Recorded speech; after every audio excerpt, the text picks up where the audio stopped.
This is actually the fifth and last in our series of global seminars on the UK-Japan relationship. This has been a long-standing, obviously 5-year partnership between Chatham House, the Nippon Foundation, and the Great Britain Sasakawa Foundation. And for that reason in particular, I'm just delighted that we've been able to sustain and work over these last 5 years with our partners at these two foundations on this really important topic of UK-Japan relations. I think it's a fascinating moment actually to talk about the relationship between Japan and the UK. I find it a fascinating relationship in general because there are so many very striking parallels between Japan and the UK, these two islands off the Eurasian landmass, one in Europe, one in Asia.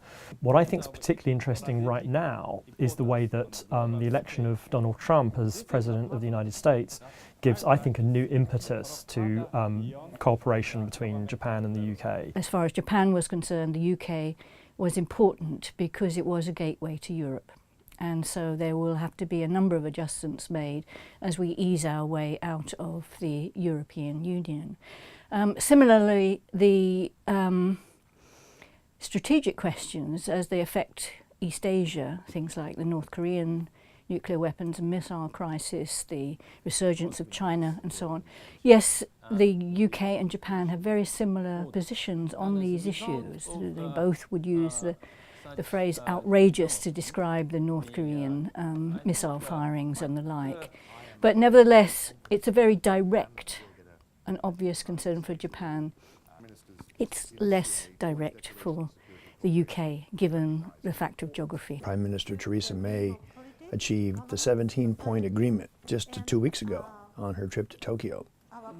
The agreement is security cooperation in new ways between Japan and Great Britain. In my view, as an American visitor, it's part of a larger movement for Britain to be a global power and have global activities and not just think of itself as part of Europe and nothing more.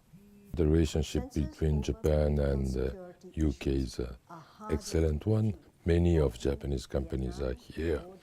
They have invested a lot. They consider UK as a headquarters for our European businesses. So after you negotiated with European Union, UK government will have to negotiate with Japanese government in order to satisfy Japanese investors here. Because technology will bring some of the productivity. Well, I know that many businessmen were hoping that the EU-Japan agreement could be just transferred to make it Japan-UK. The Japanese want to wait and see what happens with Brexit. So I think it will be not easy. It will depend on how the Brexit deal turns out for the UK, and then Japan and UK will sit down and develop their own bilateral deal. But this could be 3 or 4 years away by the time Brexit settles and Japan, UK settles. So it's not going to be easy. Well, you have more than 1,000 Japanese companies investing here in UK. If Brexit takes place, a whole scenario could be changed. So this will be a very major source of uncertainties for the coming years for Japanese companies. So that is a kind of maybe one of the most thorny issues that Japan and UK have to sort out. The world is getting more protectionist, and I think countries around the world are examining their models of government.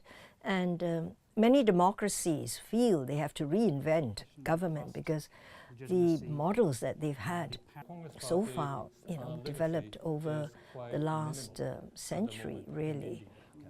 And people feel, left out. Redistribution is not, in their view, fair, so governance is difficult.